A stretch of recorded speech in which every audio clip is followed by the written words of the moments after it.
0-2. They are the only team, apart from LGD, to yet pick up a win in this group. And you need those wins, because otherwise you are going to be eliminated without even a chance of making it into the knockout stage. Yeah, exactly. In a single round robin format, if you don't win a game, there's no way you move on, because another team in your group definitely will. So these teams fighting for it right here. And I think for LGD in particular, they came in yesterday and things didn't work out exactly for them. They played a composition with a lot of strong winning lanes. You see they banned away the Lucian, Xie was on it, and had a good performance in the laning phase, but they weren't able to convert it into much else. They went for a lot of these team fights where they overforced, and that was a problem for them, which they have been pretty good at in the LPL regular season. They really have, and I think you do have to give them, that game grace. We've said it when we were talking about Mad Lions against INTZ. We're like, we'll give them a game's grace. Team Liquid came on. They actually played really well in their first game, but getting some nerves, getting settled onto the stage is not a surprise at all. So today, what I want to see from LGD is more of that proactivity from Peanut in the early game, more laning dominance, and then stronger team fights as the game goes on. Yeah, and I know LGD fans are going to be asking for that as well. But turning it over to Rainbow7, this team, one of the things that when I was watching their games in the regular season, what worked so well for them was Jose Diodo on these champions that could influence the early game. And often they would heavily prioritize mid lane and jungle picks. Very strong early 2v2. Lee Sin plus Zoe or Lee Sin plus Syndra, these types of things. And as the meta has evolved and we see a lot more of these farming jungle picks, that's something that isn't really showing for them here. But I think against a team that is considered so dominant in the team fights and against stronger international competition, Rainbow7 may need to look back to some of the comfort and some of the things that worked so well for them in the past. Jose Diodo got the most improved player of the split and MVP of all 3 playoff rounds. So if you're looking for anyone on Rainbow7 to step up and carry, Jose Diodo has to be that guy. Now, Lily has been let through here, and so far, 100% pick ban. Actually looks like LGD may have missed a ban as well. We get that confirmed, because that is looking wild right there, leaving it open. It will be the Twisted Fate for Xie. Big pick for him, and something that he has looked very, very good on roaming around the map. One of the pieces that worked so well for LGD with their early game impact was Peanut going top, going bot, and Xie following behind him. So on the Twisted Fate, this gives you the ability to either gank or dive side lanes, and pairing it with a strong jungler too for Peanut, I'm thinking maybe a Nidalee for him could be really good for him. His Nidalee is incredibly strong. It's been taken away from him so many times, and actually you can see Rainbow7 saying, we don't want to give that across, we're going to take the Nidalee ourselves. We have had it confirmed that LGD missed their ban, either elected to not ban or just missed the timing window in which they can ban a champion. Yeah, usually I've been around that before, where you have teams that are in comms like, what do I ban? They search at the last second, typo, and they can't lock it in. So LGD dropping that one, but I do like this for Jose Diodo. Nidalee is one of those farming junglers that still can make an impact when you pair it with lanes with strong setup. The Nautilus, they just go ahead and lock in there. That gives you that hard CC that makes the spears very easy to land, and if the spears are connecting, it amps all of your Cougar form damage. You're going to be doing a ton in those games. Going to team it up with the Nautilus from Shadow. Very safe support, pretty good in most matchups. There's only a few supports I would pick into it. Things like the Leona can be very strong. Of course, what about the Rakan? Can also, like in the lane, bit difficult, but his ability to get on that backline alongside the Twitch.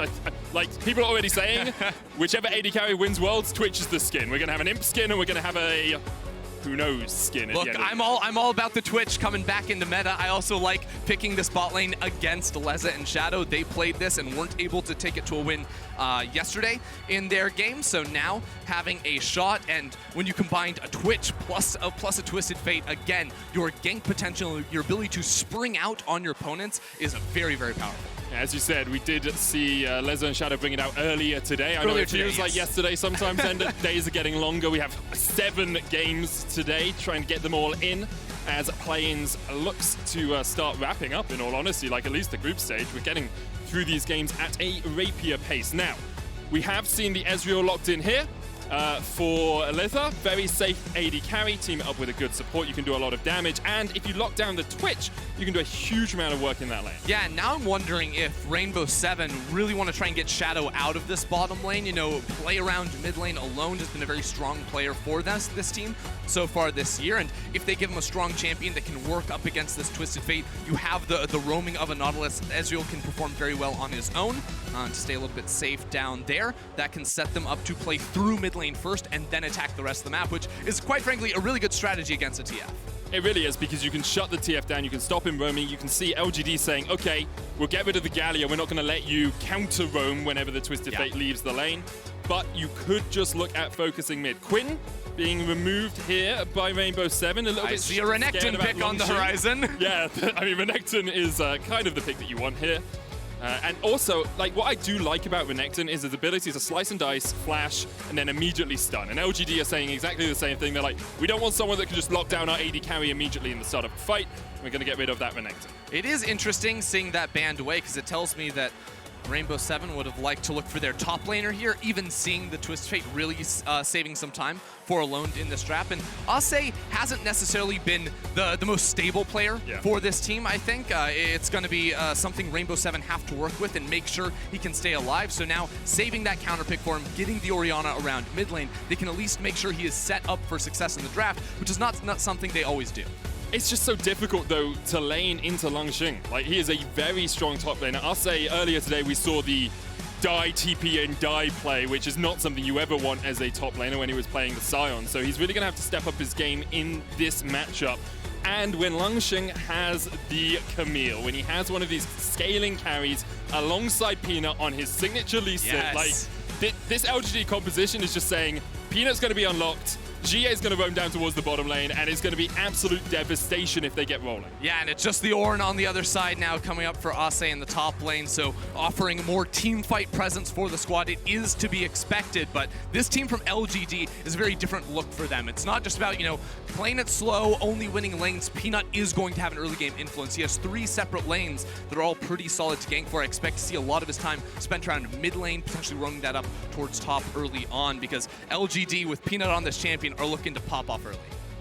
And it's what Peanut has done so well for them throughout the course of the LPL. Rainbow7, on the other hand, they have tools. You've got the Nidalee, who can do a huge amount of burst damage. You have the Ornn alongside the Orianna for that team fight threat, that zone control in team fights. And Ezreal is an AD carry that, when played well, can match up with any AD carry in the late game. Like, we always talk about him as, if you can get on the Ezreal, you can win the fight. Sure. But Ezreal is so slippy, with a Nautilus protecting you, with an Ornn protecting you, with an Orianna protecting you. It's going to be very hard to lock down this champ. Yeah, you definitely have to keep your eyes out for him. But both teams have been struggling a little bit in the team fights from what we've seen. You know, LGD over-forcing a lot in yesterday's game. I want to see a little bit of a restraint when it comes to those 5v5s, especially against all these great team fight tools. The Orianna ball, the Ornn on the other side is what Rainbow7 is going to be trying to use up against them. But as far as early game goes, I think all our eyes do need to be on these junglers, and for Rainbow7, can they get Shadow out of this bottom lane to attack around mid?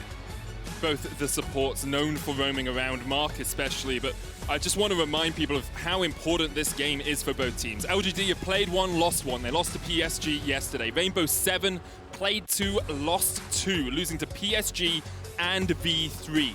They only have LGD and Unicorns of Love left to play in the group stages, and they have to find a win from somewhere, because every other team in that group, apart from LGD, have got wins. So you can't hope, if you're Rainbow7, that LGD just don't manage to win a single game in the play-in stages. You have to take your fate in your own hands, because otherwise you're going home before knockout. Yeah, you have to perform right from the start. Otherwise, there's no fallback pattern. There's no safety net. You know, it's 4 games, and you got to come out on top of those. Make sure you're not at the bottom. So these 2 teams competing today, LGD need to bounce back. Fans, I mean, the doubts are already starting to seep into people's minds about this team and about their past performances at the World Championship, but I think they have a lot of excellent tools to attack with in this game.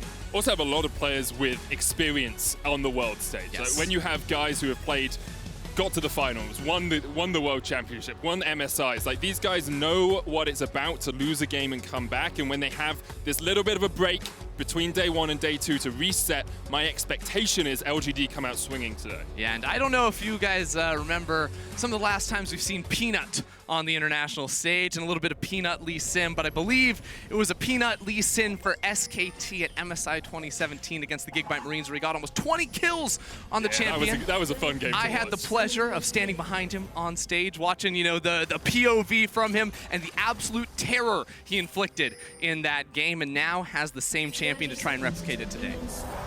We talk about Peanut so often, his early ability to get his team ahead, to get himself ahead, and teaming up with Xie, who's running the Unsealed Spellbook in this game, will just allow them so much freedom. Like, what I'd love to see is Peanut and Xie looking for those skirmishes, switching over to that Ghost, switching over to that Ignite, get some combat summoners on your Twisted Fate, and you can get influence from the mid lane before you even get level 6. Yeah, you'll note Alone just rocking the cleanse on the other side. You do need to be defensive against this setup. The CC from Rakan 2 with those roams toward mid, because while in draft you're saying Shadow can roam mid, Mark is the guy that doesn't play bot lane, he plays second jungle. You know, the man is always out of his lane teaming up with Peanut to make plays around the map. I actually watched one of Mark's games in the regional qualifiers that they had. He left lane at minute 3 at level 3. Okay. Came back to lane at minute 10 at level 3. he just doesn't play with his AD carry a lot of the time, and Rainbow7 are looking for a bit of an invade here. They've got the Oracles. They will spot that there's a ward in here. They see them over the wall too. Oh, they spotted them. You can see with the Oracles, you get that silhouette. They're going to put some damage down across the wall. Krug's now spawned, and Rainbow7 will just back away from this for the moment. Yeah, Kramer was just the human ward for a second, using the stealth to face check that brush. But now I think Peanut's just going to go ahead and start on the Krug camp. A lot of times you'll see like these more like AP junglers, when there's an invade happening, try to sneak away the Raptor camp. Lee Sin, not too great at that, but Krugs, he will be fine to start on. And with both junglers delayed, shouldn't slow things down too much. Yeah, it's one of those, because Peanut wasn't able to get onto his red buff, it's actually fine that Rainbow7 failed the invade, or at least weren't able to get everything they wanted out of it. I will note Kramer has gone Cull first on the Twitch. We're seeing a lot more of this, as we said, on AD carries, because you get that life on hit rather than pure life steal. Yeah, and the other thing, too, that I think is pretty cool is Mark finds the jump. In. Level 2 for Mark already. The Ignite goes down onto Lather. Now, should just be able to walk away from this. Yeah, and I'm not sure if Kramer's taking cut down, but the thing when you start Cull against a Doran's, because Doran's gives you that flat HP, you actually are at a health disadvantage, which does give you a little bit of extra power when you take these early all-ins there with the Cull. I'm wondering how Mark got level 2 so quickly in that lane.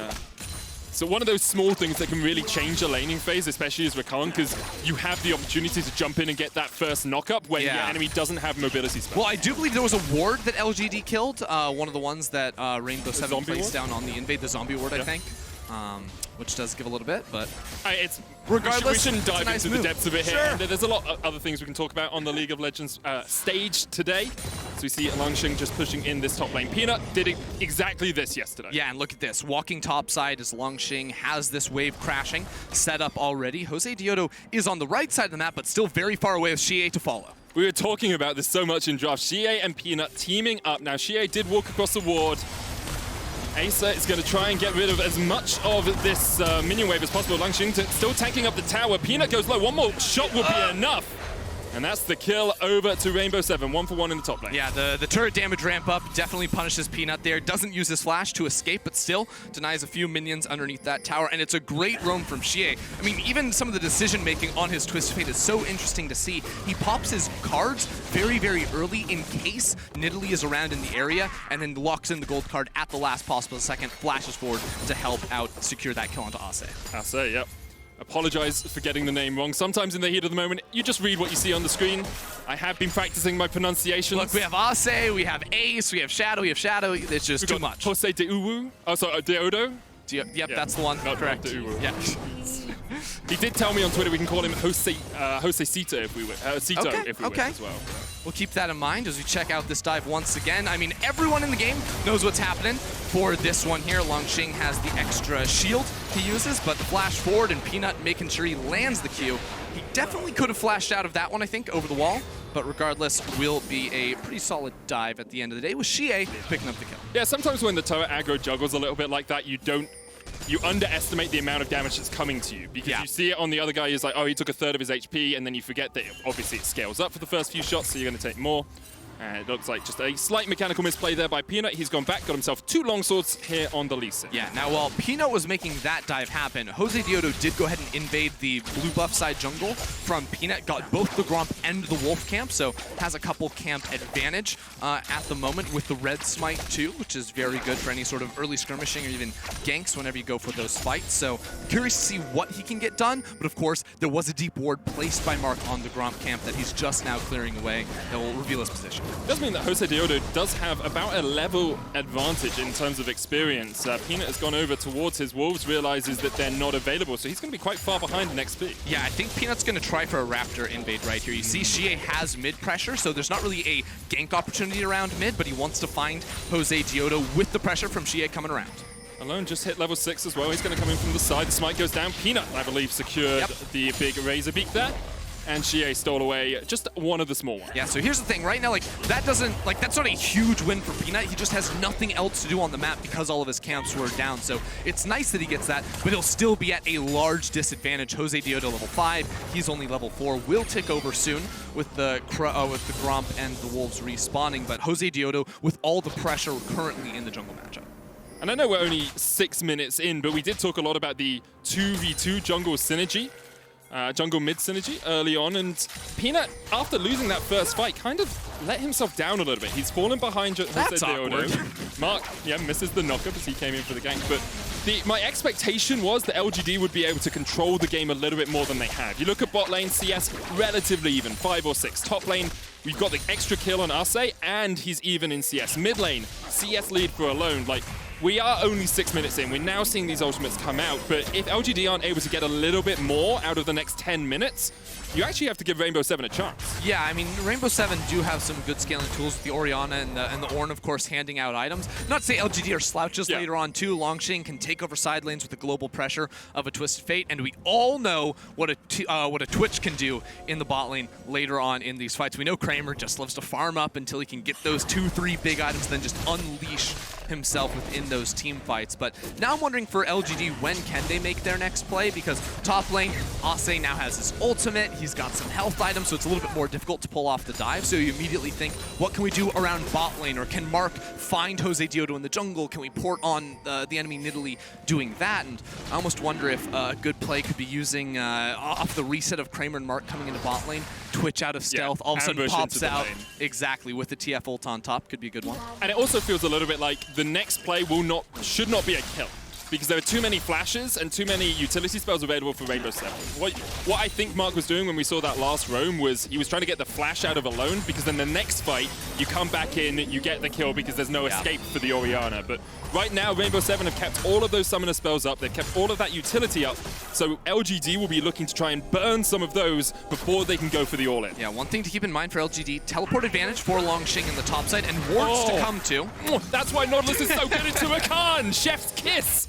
Beautiful stuff there from Shadow. Very easy to predict. As soon as you see the battle dance onto the Twitch, you know that he's going to go in for the grand entrance, but the hook is so good into Rakan. You stop him in his tracks. I like this idea, though. Trying to go for a trade, see if Rainbow7 would commit a little bit too hard down bot side. Now Peanut will just sneak over the wall and take away the dragon. This is what you need to be doing on the Lee Sin, especially against these matchups like a Nidalee or a Lilia. On blue side, pop over the wall. Unless Rainbow7 have committed a ward inside of the pit, you're going to be able to take that one without revealing too much. So as you say, Peanut not really on vision here, but I wonder if Jose Deodo is actually going to go for the blue invade. You saw Alone shadowing up towards that top side. They know the blue's up, and now that they know Peanut's on the bottom side of the map, I'd love to see that invade. You're a level up still, perhaps you can snowball that advantage. Yeah, instead it looks like Jose Deodo with the Rift Herald spawning is going to want to go ahead and take that one. Of course, coming off of this play, if Lee Sin is actually revealed bot side, he gets so much off of it, because then it's 3 camps top, and Peanut is coming around with the ulti. The Destiny coming down, Xie's looking for the fight here. Stun card lands, there's the Dragon's Rage, and there's first blood to LGD. Yeah, good stuff right there. Kramer a little bit sad. He's like, wait a second, where's my assist, guys? I'm the AD carry, but they're going to get a lot of plates down bot side, and it should be a overall gold win for LGD, with Jose Deodo gaining a little bit more in this jungle matchup continually. It's the same thing we're seeing from LGD, where Peanut goes for the ganks, helps his team get ahead, but Jose Deodo building up a big EXP advantage. LGD just using that advantage to try and get some plates in the bottom lane. They've got 2 of them. Xie is going to walk back towards mid. Of course, Destiny was used in the last fight. He's got to teleport about halfway off its cooldown. And the question actually becomes for Rainbow7, how much of the advantage on Jose Deodo can you translate into the other lanes? Right now, Stun Card's going to come out. He flashes. Peanut still on the chase with the Sonic Wave. Doesn't have the ult. There's a Shockwave available here for Alone. Peanut tries to flash over it. Peanut will go down. 1-for-1 trade in the mid lane as Alone now tries to turn it back around on GA. But here comes Langxing. Flash away. Hexagol made him. Diving under the tower. Alone surviving for as long as possible. And Langxing should be able to walk on out. They're going to make that one work. LGD fighting around mid. Even without the ultimate there from Peanut, they make the call and they go for it. Really well executed, knowing that Langxing was going to come around, and they pull off the dive on top. The roam from Langxing just perfectly timed, and you could see, like, Rainbow7, you can see how that play works for them, right? Yes. It's those minuscule moments that just change the play around, and that's tends to be what we see from LPL teams. They say, hey, we'll take the skill check, we'll take the mechanical outplay and see if we can just beat you that a little bit more. Yeah, Peanut has the red smite and the red buff here, so does so much damage, and watch the flash on the Shockwave. Really nicely done. The heal from Jose Diodo without AP items, not doing too much, and Langxing waits even until Alone commits a little bit with a step forward, underestimates his damage, or overestimates it just a little bit, and has to use the flash. But this is what we want to see from LGD, and this is like the Peanut we want to see. He's been a part of all 6 kills in the game. Yeah. He's had the 2 deaths, he's gotten the 4 kills he's been in, and working with Shie to make it happen too. Pretty sure he'd prefer not to have the 2 deaths, but we'll, you know. But you know what? He's making it happen. Doing things on the map. We saw flashes traded in the bottom lane. Kramer flashed away from Shadow, who was flashing in with a hook. Does mean that Twitch is a little bit more vulnerable, and especially against the Nautilus, who can just walk up to you and point and click you with the depth charge. It can mean that if you overstep just that little bit, you are caught out on the Twitch. You can see Jose Diodo realizing we can shadow this bot lane. We can look to make a play down here, because at the moment the other portions of the map aren't working for them. Yeah, right now Shie still doesn't have the ultimate yet. He does rock the teleport, so he can get into this bottom lane, but doesn't have the wards to set up as Ase goes to the fight. He knows that Langxing doesn't have flash or Hexagol to made him. If he hit the knockup, I actually think Langxing there is dead. But now maybe we're concerned, because Peanut is coming topside, and I believe there's one ward in Tribrush that's not getting canceled out, so Ase should know what's going on, and Jose Diodo is trying to sprint up here to help out. Let's see, actually, perhaps if Peanut is... Yeah, so this is the flash for flash that you can see. Oh, but there's actually just about to be a fight on Krug Camp. We lost it on the minimap for a second here, because 3 players from R7 are roaming up. Peanut's going to get... Jumps away. Oh, great. Safeguard just over the searing charge of the Ornn, and now the chase is on. Command Dissonance used. Ase's going to flash forward, and Peanut feels the hammer in his back. A kill over to Ase, second of the game for him. It's a really good punish right there from Rainbow7. You know, Peanut was looking for a gank initially, then converts it into the Krug Camp. But of course, there's a ward in the Tribrush. He didn't expect, he doesn't have a sweeper to try and block that one out. So Alone and Jose Diodo came up and were able to punish him. Rift Herald was used in the top lane as well. That's first tower of the game over to Rainbow7. Still a 400 gold lead to LGD. They've been able to pick up a few more of these plates in the other lanes. Yeah, and it's a 2-level lead in the jungle. So like, while on one hand I'm like, yes, Peanut, you're doing a lot of great things going for ganks, as soon as you start to slip and you realize that this lead is getting larger and larger and larger for Jose Diodo, can they convert it? They're going to look here, but Alone has no mana. Jia has heal, and also has the ability of just walking in a straight line away from the spear. Yeah. Easy. Yep. Not even close. Just whiffs right by his ear, and he will walk away. And we do come back to that question, Ender, that we discussed earlier on, which is, can Jose Diodo translate his lead into a team lead? Because right now, Ase is ahead in the top lane, right? Like 2 and 1, he's got the Sunfire Cape complete. Mid lane, you have to give it to Shie. He's got 2 items, he's got Rod of Ages stacking up, he's on his way to a Lich Bane. Bot lane, I think Kramer has a slight advantage, but it's relatively even, right? Just in terms of CS. With the CS and the turret plates too, I actually think Kramer's in a really nice spot on this Twitch. The only one really on Rainbow7 that has a sizable lead is Jose Diodo with this 30 CS and the extra experience he has gained. So the question is, can he take that and funnel more gold into his Orianna so she can carry, into his Ezreal so he can carry? Well, they're going to start with this play around Dragon. I think the best news for Rainbow7 would be if LGD tried to fight them at this spot, because as you can see, Langxing going topside, no TP. Peanut wants to fight Alone. There's the Destiny coming out as well. Here comes the quickness mark. Flashes in. Destiny Gate used, and Alone almost falls. Doesn't get the shockwave off in time. Jose Diodo falls down towards the bottom side of the fight. Ase's coming in with the Call of the Porch God. The Ram finds its mark on Shie, who locks in another gold card. Then pops his stopwatch mark, jumping back forward. Jose Diodo looking for the spears across the wall. Just trying to get that chip damage in, but right now LGD are able to get out with a single kill. Look, it's supposed to be a numbers advantage fight for Rainbow7. They had the TP advantage, but LGD find the pick, so they actually had this brief window where they could punish, and then a couple of mechanical failures for Rainbow7 give LGD the kill, and now they're going to be potentially able to fight over this Dragon while Langxing gets a free lane topside. Longsheng will be looking for that tower. Plates, of course, have fallen off now, so won't get all of that extra gold. And actually looks like LGD are going to give this one up. Second dragon of the game, not vital. It's only a Mountain Drake. It's not going to give you too many stats. Only really the Ornn benefiting a lot from that extra armor and magic resist. And it's going to be an Ocean Soul here, and both teams will be eyeing that hungrily. Definitely. Wow, look how far ahead Xie is here, too, on the TF. Of course, gets a lot of bonus gold from the passive, but with his... no, I mean, of course, the roaming is the big deal here. 3-0-2 at the moment. And now, Jose Diodo, I do like this play. Like, Herald is one of the ways you can convert some gold into the rest of your team. And they see the duo bot side from LGD, so focus these early objectives now and maybe convert that into a mid lane tower. They should be fine underneath the tower. It's getting chipped away, but that last minion will fall. Mark has the battle dance just to dive back onto Kramer, and they will walk away. There's the Rift Herald, as you say, 16 minutes in. No plates for it to take, but mid lane usually is the place we see the second Herald used to try and crack that open and give yourself just that little bit more flexibility in how you position around the map. Yeah, I'm like, I don't know if this TP from Xie is going to be able to stop this push on with the Rift Herald. He does get the minions, and actually, Rainbow7 are backing away, so it will just take this turret very, very low, unable to actually finish it off. I mean, Xie is ungodly scary right now. Like, he's a Dark Souls level boss. Lichbane, Rod of Ages almost completely stacked up. Wonder if he'll go towards the Zhonya's Hourglass next. I think it would just give him that little bit more protection. He already has the stopwatch that he's used.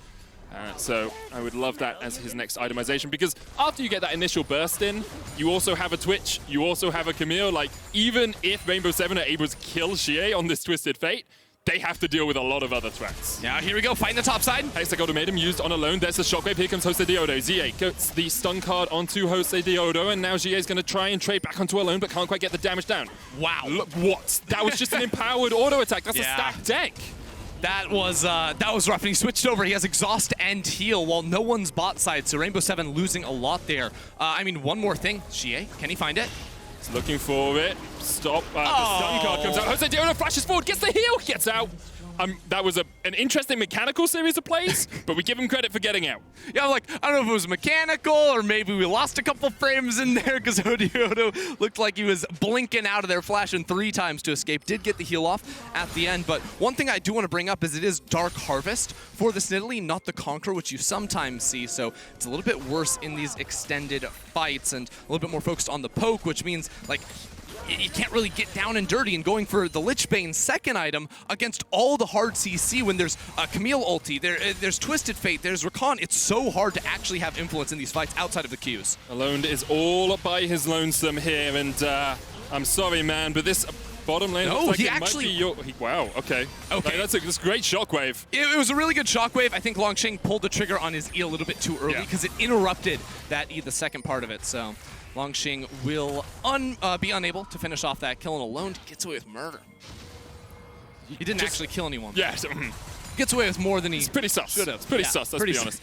But I will say, like, you just can't be in a side lane like that right now. That feels like he's just overpressed. He's pushed a little bit too far. He's very fortunate to get out of it, especially considering he doesn't have flash. But you have a Twisted Fate on the enemy side. You've got a Lee Sin and a Camille who are very flexible in how they can roam through the jungle, and without vision, you cannot be farming side lanes like that as an Orianna. Ace can do it because he is an Ornn, and it's very unlikely you can kill him quickly. The rest of the team can react. Now, there's a minute and a half on the next Ocean Dragon, on the first Ocean Dragon of the game here, and gold lead relatively even. LGD do have about 1,500 gold lead, but at the 18-minute mark, that's nothing too substantial. It's still a good lead, and a lot of it is sitting on Xie in the mid lane. Yeah, that being said, I mean, Longsheng has a Trinity Force. Kramer looking strong as well. Peanut's just getting perma-denied. Here we go. Kramer unloads. Spray and pray coming out. Leth is going to flash away, but Xie is on the chase. Goodbye, man. That's just... You can't do anything against that as an AD carry. Yeah, but this is the combo I'm talking about, right? You think you're solo in the lane, and then out of stealth comes the Twitch. Now comes the Twisted Fate. You can do similar things with the Camille in the range she can engage from, and that shockwave is nowhere close. Yeah, just whiffed by quite a way there. Peanut flashing the Gen G. Of course, we'll see them later on in groups. Be in a group with TSM and Fnatic and one of our play-ins teams, of course. Now with the Dragon coming up, and with Lissa still being dead for about 3 seconds, this should be a pretty easy take here for LGD.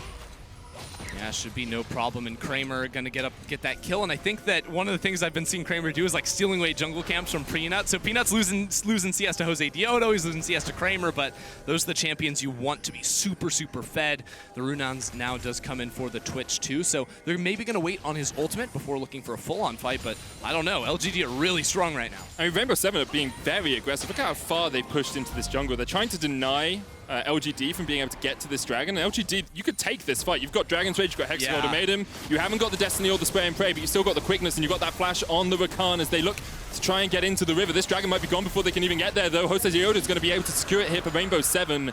2 dragons to 1, and Rainbow7 are trying to keep that clock ticking on the Ocean Soul. Yeah, the ultimate came back up for Alone, so he was able to zone off right there, and LGD couldn't push past the ramp. The other thing is, LGD... Shockwave. The Shockwave. On Xie. The Spear. Oh, it's a cannon minion instead, but the True Shot Barrage comes in, and Xie is just knocked up and taken down. Send him back to the grave, as Xie will fall for the first time this game. That's good punish in the mid lane. You can see there, LGD, how do they actually peel themselves away? That can be a little bit difficult when you don't have a true front line. The initiators are relatively squishy and don't want to soak up any abilities. Don't have a Braum wall to stop that Ornn coming through, so these heavy engages will be deadly from Rainbow7 unless LGD can dodge away from them right from the bat. It does feel like there's a short window, though, because Xie is about to finish his Zhonya's Hourglass, and as soon now as he sees the call of the Forge God coming in, he's like, hey guys, the Ram can come all at once. Sure. I'm just going to go Golden and stop it and then flash away, use the Ghost. Yeah, that, I mean, you see, it's Zhonya's plus Flash and Ghost, because Zhonya's without it, he's still going to be sitting there. He's just going to be a sitting duck.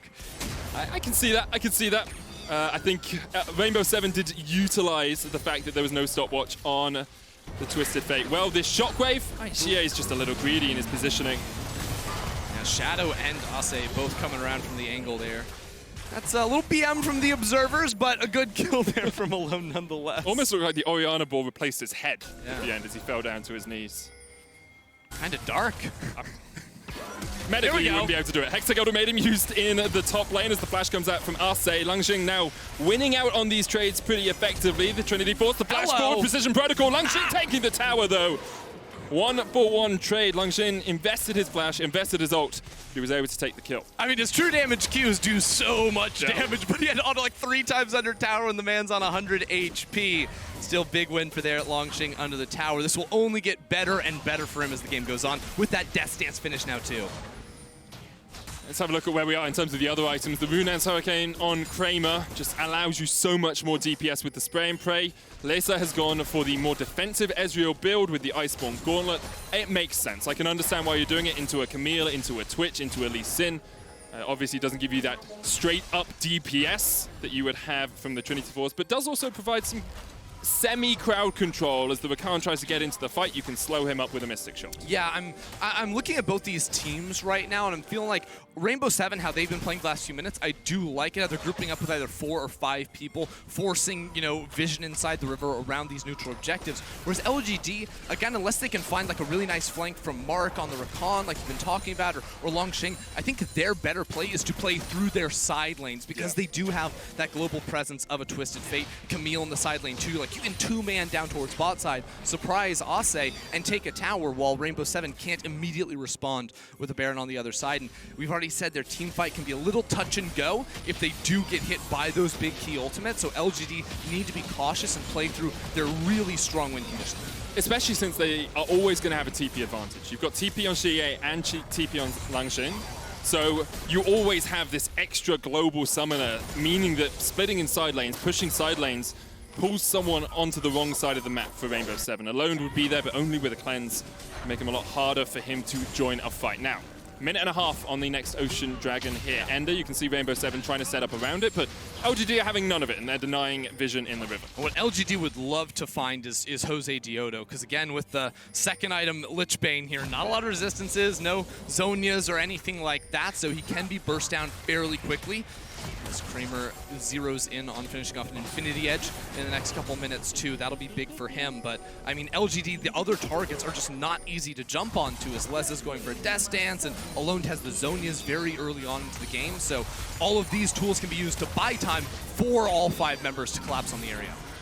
Such a chunk of damage from one Precision Protocol. It's actually absurd there from the Camille. Death Dance complete on Langxing, as he said. You can see Alone pushed out top lane. GA is going to answer that by pushing it back in, but Alone needs to be down with his team so that they can fight over this next Ocean Dragon. Yeah, but this is probably where either Ase would go up top lane to pick up CS, or they just say, you know what, stick around here, we're going to all in around this objective. And GA can't keep pushing topside because he doesn't have perfect information on where R7 are playing. He also switched away from the teleport, so he needs to be in Destiny range. It's obviously not entirely global, although it can get you quite a way across the map. LGD, they've done this a couple of times. They kind of give up vision of a section of the river. Langxing is actually down towards huge team fight, the bottom of this. Like, LGD are committing to the 5v5 here. No one is in the side lane. They're looking for this one. Kramer has to unload with a huge spray and pray. GA has no flash, and their Dragon's actually almost already done. Langxing's going to go in. The Destiny used in the back of the pit, and they're going to Jose Diodo. The shockwave hits onto two, but the dive is in, and Jose Diodo is Jose Dodo as he goes extinct. As Kramer's opening up with the spray and pray, but Rainbow7 going to try and turn it around. Shadow flashing away. Laser still alive in the back of it. Peanut goes gold, and now Kramer is the target. It's a 3v2 in favor of Rainbow7, and Laser Alone and Arce are popping off. Double kill for the Ezreal. Kramer's going to ambush his way away. Alone is on the chase, but maybe they turn their eyes to Baron. Rainbow7 come up clutch in the team fight right there, and they keep their carries alive. Somehow they make it happen. Jose Diodo, he sacrificed himself for the team, getting the Dragon in the process, and LGD, they spent everything to kill him. Lezen Alone just unleashed. They decide against doing the Baron, but we saw yesterday LGD struggling in team fights, and here, once again, you have to give credit to Rainbow7 because they were able to stay alive so long. I mean, part of the idea is correct. Again, you want to go on to Jose Diodo, but the difference is Alone now not going to be very threatened on the back side of things, and Kramer doesn't have the front line to let Twitch do Twitch things. It's not a together fight that he can just constantly, get those lineups of the ultimate out, and Leza with a good juke there is able to turn things around. A couple of really good jukes from Leza, actually. He steps back into the back of the pit, gets into brush, means that GA can't see him for the first auto attack. He then hits him with a Mystic Shot.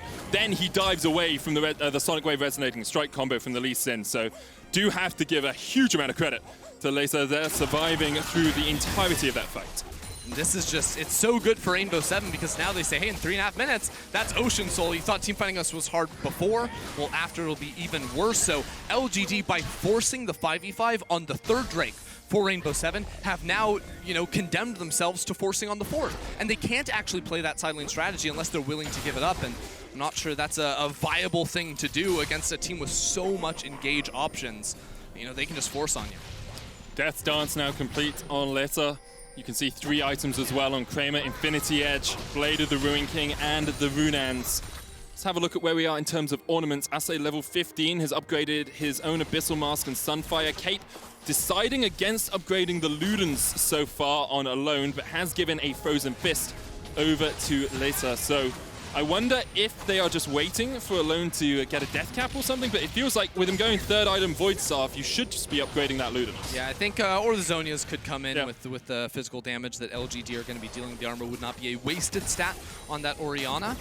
But now, I mean, LGD, the awkward thing about how they're playing the map now is they are spreading out to all 3 lanes. So this setup is going to basically force them into a position where they can't make any proactive plays. If you're going to look for any sort of proactivity with a composition like this, when you are at a bit of a deficit, I mean, they're ahead in gold, but in terms of like R7's control of the map and how they've been able to force a lot of plays, it's not like LGD can just put Xie next to Langxing, because those 2 champions are the ones that can take over a side. I think something we often forget is players can't see exactly how much gold is on the board. Sure. Right? And a lot of, the mental game in a game like this is who has the momentum, who has been winning those last few fights. Like, you look at it, you say 2 towers to 3, 3 dragons to 1, equal kills, maybe slight CS discrepancies here or there, like 20 here, 20 there, but there's a 60 difference for Jose Diodo in the mid lane, in the jungle, sorry. I don't know if LGD know that they're still ahead. All right, I do like this. So I'm watching Kramer slinking into bot lane behind Langxing. I believe he's invisible right now, so wasn't spotted on those wards, but he has Infinity Edge, so he does so much damage. Team fights are not unwinnable for LGD. LGD can definitely make it happen. It just has to be Kramer coming up big time. So if they don't find a play, Alone does give respect over to any sort of potential fight from LGD. But when these neutral objectives are down before Rainbow7 is willing to force, here we go. Shockwave going in, Langxing's gonna dive away with a hookshot wall dive. Jose Diodo still on the chase. The spear missed originally. Alone going in as well. Jose Diodo trying to get forward. The True Shot Barrage comes out, flash away from Langxing, but that is a big summoner burn for the upcoming fight. 1 minute on the Ocean Dragon. Kramer's flash will be just about off cooldown. The question is, will Longxing be able to get onto the backline without his flash in the next fight? Yeah, we'll have to go ahead and see, because I think Rainbow7 have done a great job of playing in the lull times between dragons spawning up. They have not given opportunities to LGD to attack them inside lanes, and now finally 30 seconds before it spawns, they are grouping up. Ase is level 16, can teleport into this fight if needed. And LGD, they do have wards, but will Mark be able to find a flank position on this Rakan? It's going to be hard with a lot of the vision that Rainbow7 have been able to set up. It feels it really comes down to the next fight, and I just want to remind you guys, like, LGD, Kramer, no, goes in, Kramer alive! Survives! The Nidalee can't get onto the backline quickly enough now, the jungler is down. Rainbow7 saw their chance, saw their opportunity to splat the Rat, but the Rat fought back as he got the kill. And now Rainbow7, they turn their eyes towards the Ocean Drake. No Summoner Spellbook means no smite on Rainbow7. Peanuts looking for the flank position. They're going to try and burst it out. An Ocean Soul will be so big for them, but Rainbow7, is this perhaps a little bit too greedy as the Call of the Forge God comes down? Kramer has flash. Peanuts in the back of the pit. He dives forward. The shot. Huge shockwave! He gets it! Lisa secures the Dragon and the Ocean Soul alongside, and now Mark is dead. And you can see the Hexagon Maiden coming up from Longxing. But Rainbow7 from the Liga Latino America are turning it around on the LPL's 4th seed. Kramer doing what he can, but Longxing's already fallen. Peanuts down. GA with the stun card across the wall. GA just about surviving. Alone going forward. We saw Lisa fall as well, only Kramer left alive. But Rainbow7 0-2 against the LPL secure the Ocean Drake. There is absolutely no fear from Rainbow7 against the LPL representatives. They lose their junglers. They're in a 4 versus 5 situation, and they say, forget that. We're going to fight the Dragon anyways. Leza gets the steal against all odds. How does it even happen here? With the shockwave burst down, it was an 801 second. A spike came in, and he figures it out somehow in the heat of the battle. In this fight, Kramer, he doesn't have his ultimate, so a lot of the AoE damage is not there for LGD. It's still a close fight because it's a 4v5, but Alone comes up clutch, and now we're on the Baron. Mark has the quickness, he's looking to try and get in. Ase stepping forward, Jose Dioda is going to secure the Baron, and if Rainbow7 can get out, this is 5 Barons left alive. Longxing trying to have something to say about this as Kramer steps forward, but it's a 4v3, and the hook comes down on Longxing. Has now been locked in his own Hexagon Maiden. Ase knocked up by Mark as here comes CA with the red card. Only hits Ase, and Rainbow7 do what they should do. They do not re-engage. They back away. They have Baron. They have Ocean. And the LPL's 4th seed are looking 0-2 in this group. And they still have the toughest teams left to play. They've still got V3. They've still got Unicorns of Love. Remember, you have to win a game in your first 4, the single round robin, the play-ins, to stay in the tournament. Rainbow7 came into this match 0-2 down. They had 2 games left to play. They had to win 1, and they're in a position to do it against LGD and the representatives of the LPL. What a turnaround for Rainbow7. Like, I cannot express just how commanding they have been in some of these fights, their ability to turn fights on their head, their ability, as you said, Ender, to have no fear, to give no damns who they are playing against, and now they are knocking on the door of LGD. First inhibitor's gonna fall. The Baron buff remains for 1 minute 40 seconds. There's absolutely nothing LGD can do against the onslaught from Rainbow7 inside the base. The one saving grace, the side lanes are not set up, so they will just lose the inhibitor and try to hold on. But this is a major swing for Rainbow7, because even after all of this, you say they win some fights, they secured the Ocean Soul on top of it all. Alone is going to be finishing off for Rabadon's. He waited, he said, don't give me the upgrade, I'll say, I want the big money on that Rabadon's Death Crown finally. And now they're going to push down top. Peanut and Mark are on the wrong side of the map. Rainbow7 looking to break their second tier 2 and maybe even step forward to the inhibitor. They still have 1 minute left on this Baron. It looks like they will settle for the turret, and with it, they basically even out the gold. Like 1,000 gold difference really doesn't matter right now. It's absolutely nothing. GA finished on Lisa. Rabadon's, you have to expect, is going to be complete on Alone as soon as he picks this wave in the bottom lane. 3 items on Ase. He's got a Bramble Vest to top it off, and as Kramer rattles through with the spray and pray, he will be taking that extra DPS, reducing the healing coming out as well. Rainbow7 in an excellent position, but LGD recognize that the next fight at the Elder Dragon will likely seal the fate of this game if it does not go their way. They finished the Mortal Reminder on Twitch, and Xie has the Sorcery Elixir. He needs that instant boost of damage within a fight, and they need to find the right answer within these. Again, in the last fight, we saw Kramer fighting without his ultimate. That is a huge reason why they did not have the damage to cut through Rainbow7. He should have it in the next one. He'll have his flash, he'll have his heal. He is the late game carry for LGD. They have relied on him time and time again throughout the LPL, and once more, they're going to have to do the same. I just can't express how incredible it is to see a team of 5 players who have never been on the international stage compete with Peanut, compete with Lungxing, compete with ZA, compete with Kramer. Like, this team, Rainbow7, is a mainstay of the LLA, but those were names like Saya, the best domestic player in the history of the game. Those are names like Oddie, like White Lotus, like Genthix, like Jiro. These are guys that we knew, and now Rainbow7, 5 new players taking look it at to this the pick. LPL as they look for the pick. Lacer's going to get called out by Mark Kramer with Blade of the Ruin King. Lacer does have flash, but he's not going to use it. And the GA comes down, Lacer head in his hands as he realizes perhaps he's cost his team the game. He tries to trade back onto ZA, the exhaust is used. They're just delaying and delaying and delaying. They want to make sure it's so smart. that the Elder Dragon will spawn while Lacer is dead and Kramer is dominating now. It's so smart from LGD, leaving him alive, because now his respawn time will be the exact second that Elder Dragon returns onto the map. So he has to get that long walk down into River to make it happen. But even more than that, he just finished a Guardian Angel. Yep. He now no longer has that ability. You see, he has an Elixir of Iron for the extra HP in a fight, and LGD, maybe they can find the 5 versus 4 before he even spawns. GA doesn't have the Destiny, does have Flash and Teleport. Lungxing has the same.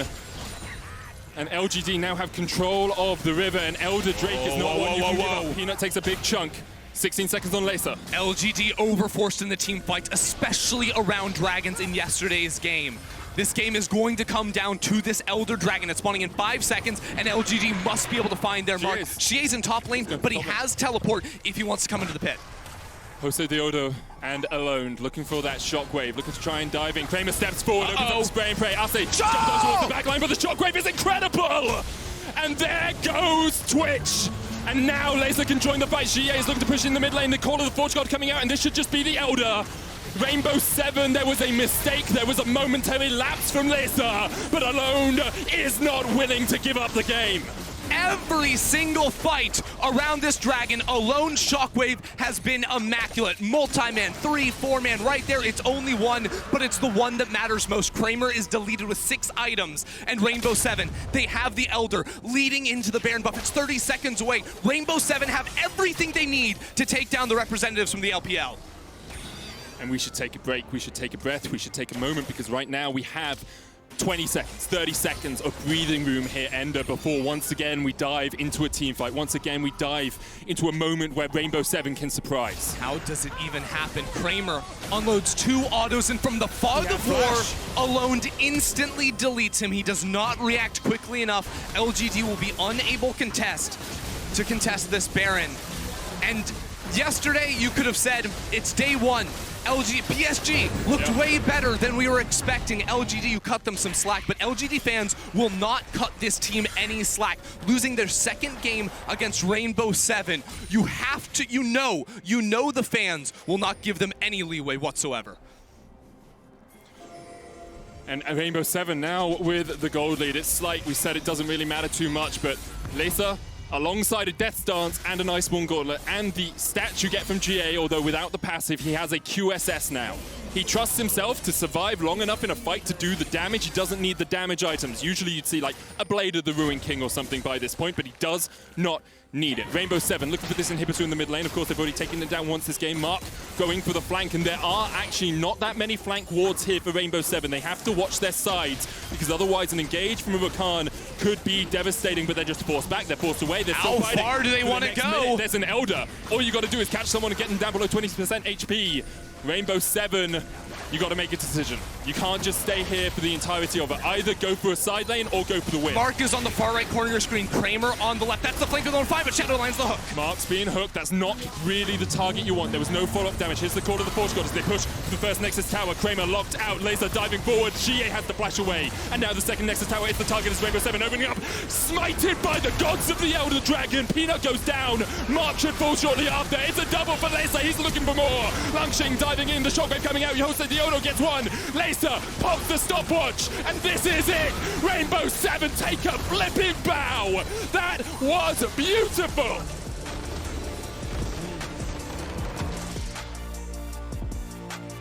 Rainbow7. They come in 0-2. They have to get a win to even have a chance to move on, and they take down the representatives from the LPL. It's just incredible. This team in the team fights, they found their mark, something they were so strong at, and alone on his Orianna. It was those shockwaves, fight after fight after fight, that always landed, always hit the people they needed it to, and they come away with a huge win. After going 0-2 down in the group, I think most of us had counted them out. I think most of us were saying it's a curtain call. It's a eulogy for Rainbow7 at best in these last two games, but now they have given themselves the chance, and LGD, I mean, there is such a weight on these guys' shoulders. They are some of the most experienced players in play-ins, and they're just not showing up. And everyone will remember, I mean, it's already happening. It happened after yesterday, LGD of 2015. They come in as huge favorites. They get knocked out in groups, and now this team in play-ins with 4 players with huge international tenure. Like, these players were supposed to be the ones to change the LGD legacy, and they have failed to do so in the first 2 games. What a surprise. We're going to take a look at Rainbow7's Mercedes drive to victory, the 25-minute fight around the Ocean Dragon.